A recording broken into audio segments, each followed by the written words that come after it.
Okay, let's get into this. We are doing a deep dive today into a really fascinating profile.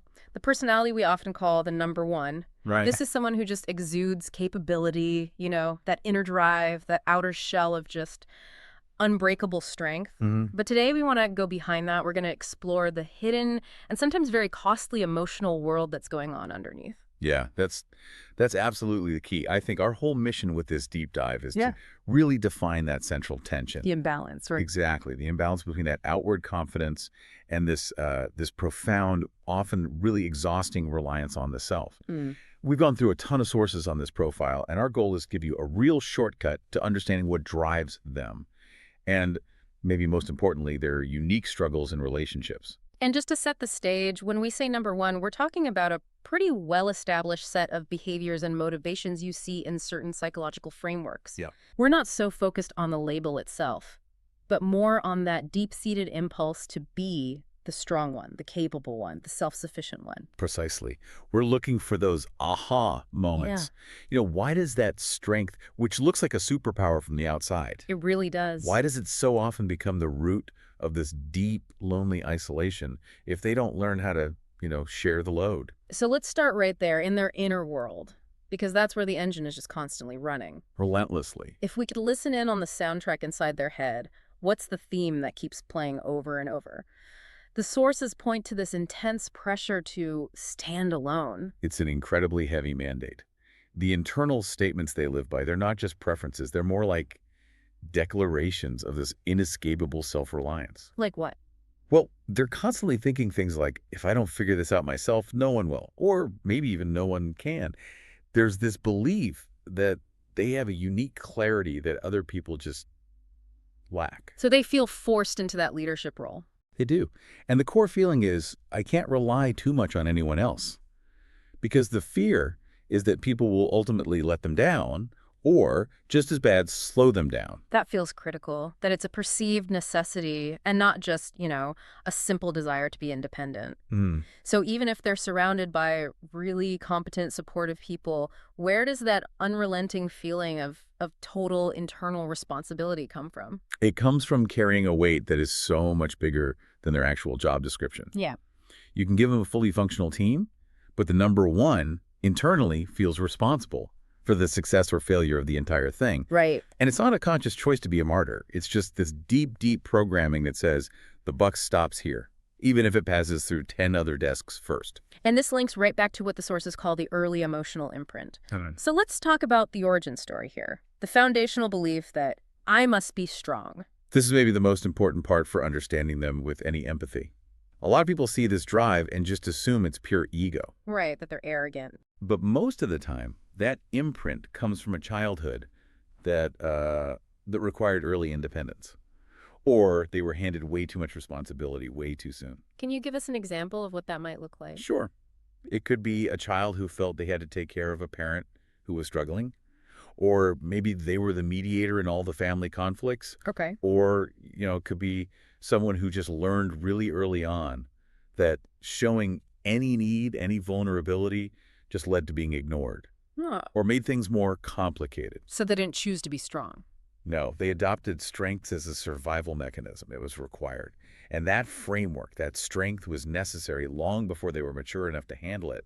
That frames their entire adult life. And it's why vulnerability feels so dangerous. It feels like going back to that original state of being overwhelmed and completely unprotected. That makes the shift into their mental patterns so much clearer. If you're programmed for survival and sole responsibility, your mind isn't built for a leisurely debate. Not at all. Their mental framework is all about efficiency.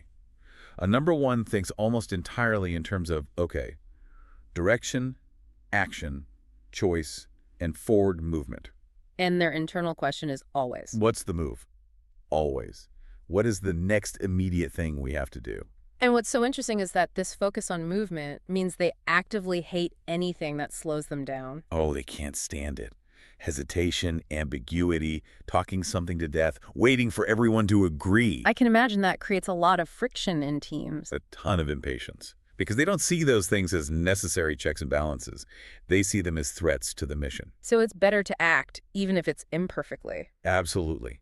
Staying stuck in deliberation is fundamentally worse than moving. They have this powerful bias for execution. Mm. It's why they get so much done, but it's also why they often skip checking in with people or reviewing their own assumptions. Their motto is basically, I can fix it later, but I have to move now. Exactly. So let's contrast that urgent, action-oriented inner world with the image they project. Yeah. Because to everyone else, this frantic internal state just looks like total confidence. Yeah, they seem so put together. To the outside world, the Tone One seems incredibly confident, strong-willed, decisive, and yeah, often intimidating.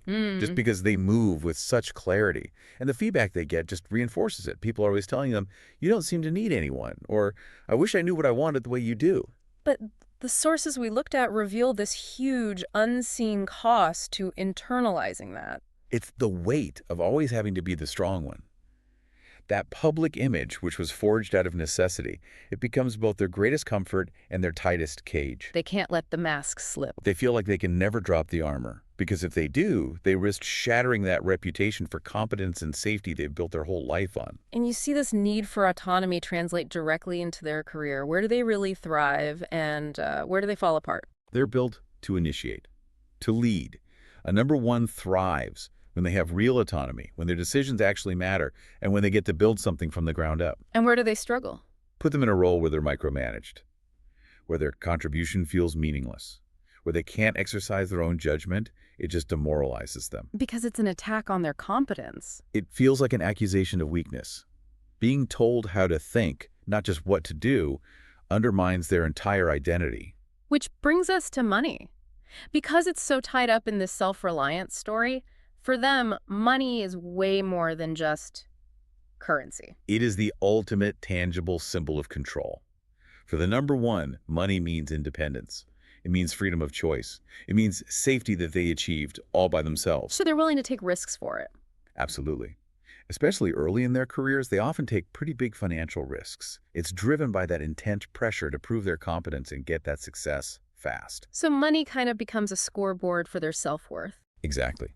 When the personality is unbalanced, there's a huge risk of tying self-worth directly to financial and career achievements. So if they succeed, they feel worthy. And if they fail, or even just have a setback, that self-worth just collapses. Yeah. Because it confirms their deepest fear, that they're not enough on their own. It's why a financial setback can be so destabilizing for them. That feeling that they're only safe when they're completely self-sufficient, that sets up the biggest challenge of all, intimacy. Right. How does someone who believes they have to stand alone learn to stand with someone? Let's start with how they even show they care. Well, their love language is not flowery or, overtly emotional. Yeah. It's practical. It's demonstrated. It's about action. It's about action, loyalty, protection. They will defend you to the end. Yeah. And reliability. They show up.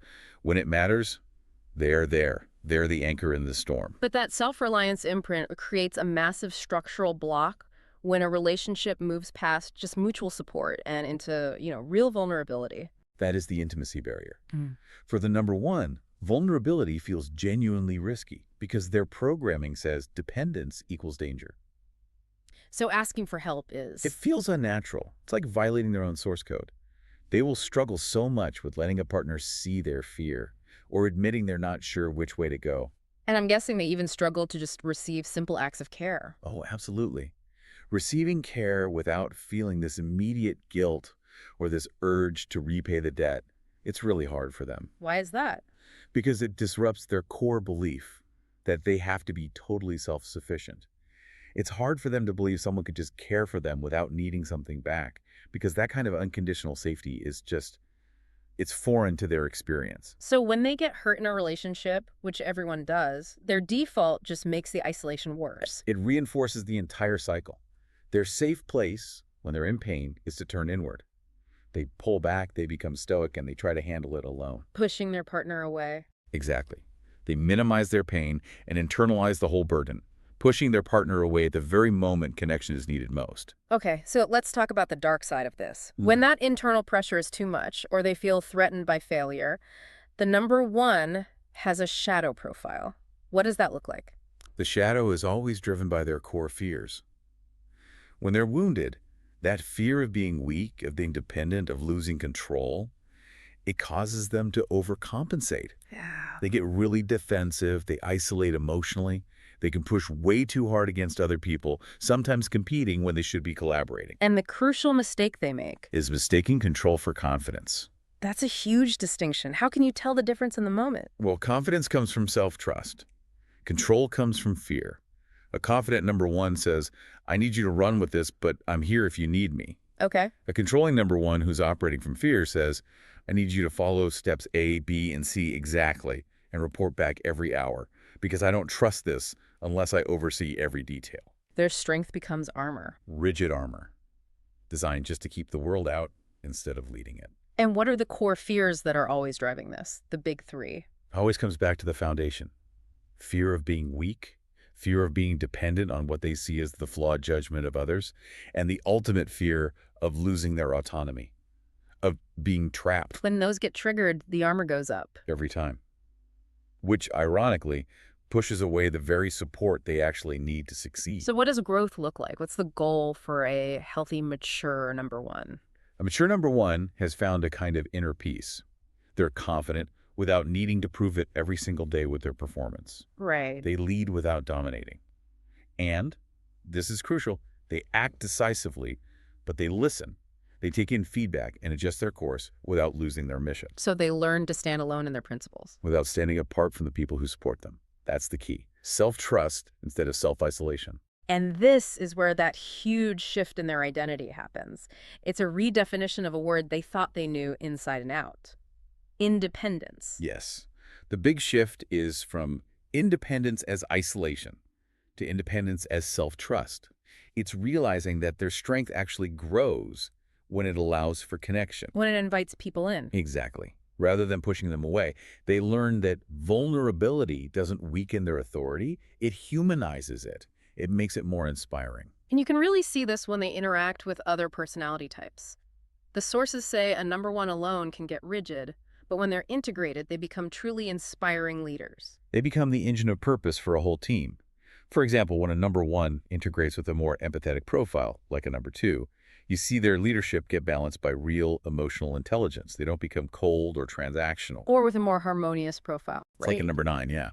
That helps them focus their incredible energy on a collective good, instead of just burning it all up on their own personal achievements. They finally learn that being self-sufficient doesn't have to mean being disconnected. So wrapping up this deep dive, the primary insight here is that the struggle for the number one is really one of definition. They're learning that true strength isn't about their external performance or about never needing anyone. It's about how wisely they manage their needs. Absolutely. To find that peace, that leadership that inspires real loyalty, there are 5 core truths they have to master. The source material summarizes them beautifully. Okay. First, strength does not require isolation. Second, leadership grows through trust, not control. Third, vulnerability does not weaken authority, it builds it. Fourth, rest does not erase worth. And finally, number 5, identity is not performance. Identity is not performance. Wow. That's the whole ballgame right there, isn't it? It is. You do not have to constantly do in order to justify being. It's the whole journey for them. The path from constantly having to prove their strength to just embodying it. And trusting that the people who matter will see it, whether the armor is on or off. Which leaves us with a final provocative thought to take away from this. If the number one gets so much of their safety from self-reliance, what single small act of genuine vulnerability would it take for them to finally understand that connection is an even greater source of power than control?